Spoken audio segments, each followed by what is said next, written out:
Hi, this is Professor Anil Kumar Sathe from Department of Mechanical Engineering, MIT School of Engineering, Pune. In this lecture, we are going to study the construction and working of reciprocating air compressor.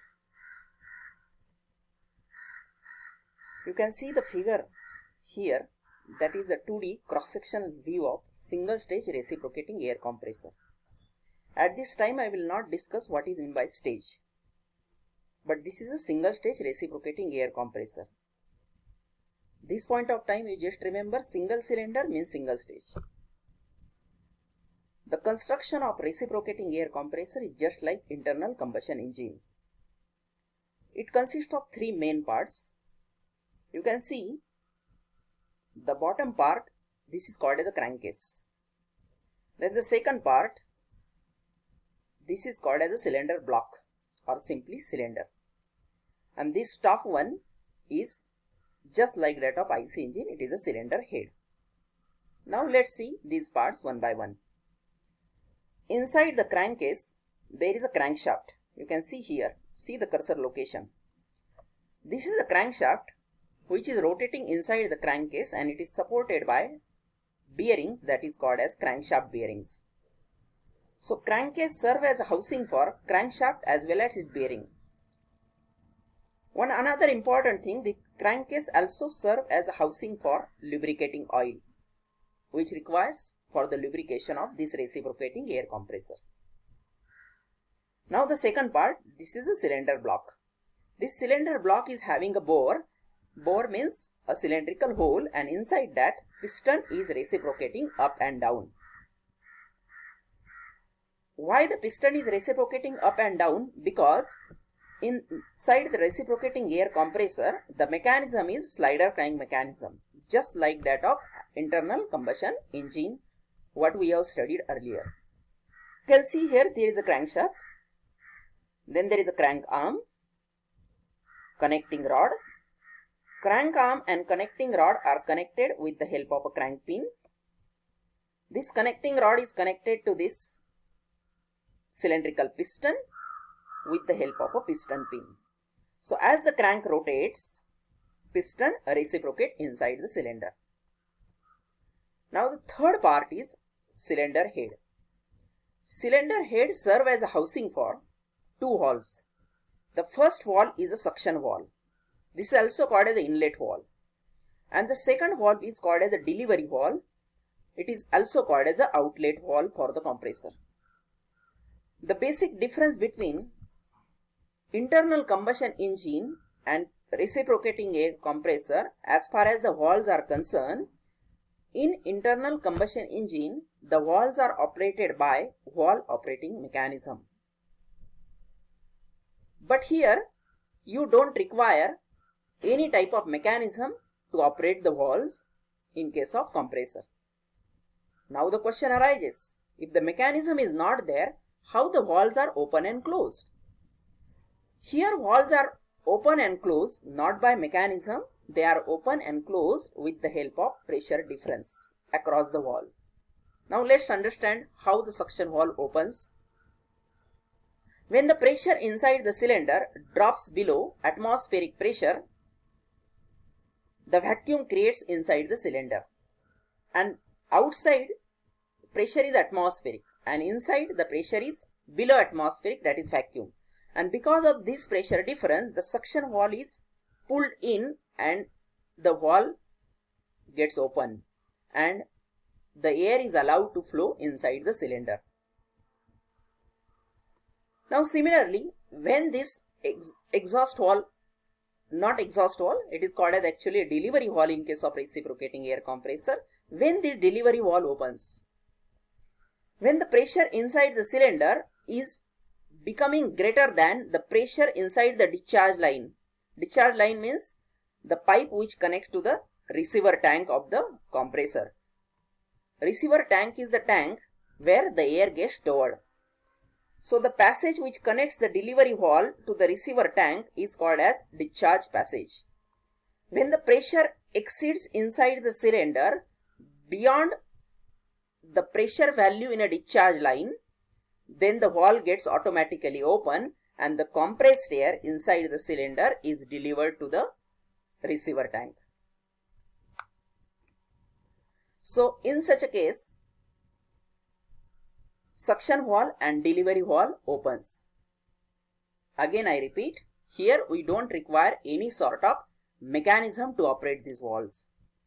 So the construction of this reciprocating air compressor is just like that of internal combustion engine. Only the difference is opening and closing of the valve. One another important difference is, in IC engine, both the valves, that is suction and exhaust valve, opens inside of the cylinder, but in case of reciprocating air compressor, suction valve opens inside and delivery valve opens outside the cylinder. Now we will understand how the working takes place for this reciprocating air compressor. Let's assume piston is at top dead center. This dotted line indicates top dead center and this bottom dotted line indicates bottom dead center. So let us start assuming piston is at top dead center. Now compressor is started with the help of some prime mover connected to the crankshaft. For example, electric motor. If I start the electric motor shaft runs and it runs the compressor shaft because of the coupling. As the crankshaft rotates, the crank rotates and the motion is transmitted to the piston. So now piston starts moving from top dead center to bottom dead center. Now when piston starts moving from TDC to BDC, the volume go on increasing and the pressure inside the cylinder drops below atmospheric pressure. Because of that, the pressure difference is created with respect to atmosphere. Outside pressure is atmospheric and inside pressure is now vacuum. So because of that, the suction valve opens inside and outside air is sucked inside the cylinder. Now piston is at bottom dead center and the total cylinder is filled with atmospheric air. Now because of the momentum of the rotation of the electric motor, piston again starts moving up. As piston starts moving up, it compresses the air and because of that this suction valve is closed from bottom side because it is exerted by the pressure of the air which is developed inside the cylinder because of upward travel of the piston.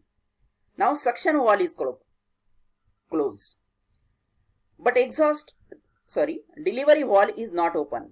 As delivery valve is not open because in a discharge line there is a pressure from the receiver tank. Receiver tank is also having a pressurized air, so it has a pressure on it. So as soon as the pressure exceeds beyond the discharge line pressure, then only the delivery valve opens. So when piston starts moving up, initially the air is compressed inside the cylinder. One moment reaches, at that moment pressure inside the cylinder becomes greater than pressure in the discharge line, and at that moment delivery valve opens, and thereafter only the delivery of the pressurized air to the receiver tanks commences. Now piston reaches at top dead center. Now you can see the cycle of the compression is completed only in 2 strokes of the piston. From top dead center to bottom dead center, 1 stroke, that is only utilized for suction, and from bottom dead center to top dead center, that is utilized for compression as well as delivery. Now let's understand this working on a PV diagram.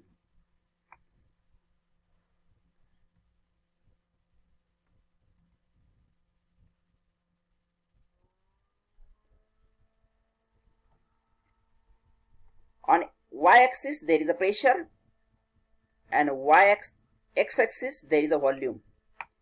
Now 0 to 1 is suction process. Actually suction happens when vacuum is developed inside the cylinder, but that vacuum is very less. That's why we are making assumption here. The suction happens at atmospheric pressure. So 0 to 1 When piston moves from top dead center to bottom dead center, the volume increases inside the cylinder and the suction happens nearly at atmospheric pressure. That is a constant pressure, P atmospheric, indicated by letter P1. It is called as suction pressure. So 0 to 1 is a suction process. Suction at P1. You can look at here. Now after that 1 to 2 is nothing but the compression process. Compression can happen by polytropic way. Now what is a polytropic process? In polytropic process, you know, their heat transfer is allowed, because as the piston is pushing the air up, air get compressed as well as that it gets heated, and that heat is rejected to the surrounding. So the process is polytropic for the compression. It is indicated by letter 1 to 2. And now what is 2 to 3? As soon as the pressure inside the cylinder exceeds beyond the pressure inside the discharge line, the delivery valve opens at this point, and thereafter only delivery of the compressed air takes place. But pressure will not increase because delivery valve is open. So 2 to 3 is delivery process. Just look at this diagram. Again 0 to 1 is suction at P1. 1 to 2 is compression, that is a polytropic compression, and 2 to 3 is constant pressure delivery to the receiver tank. It is taking place at P2. So P1 is called as suction pressure and P2 is called as discharge or delivery pressure. Again we will come to this diagram. Now I have put figures here.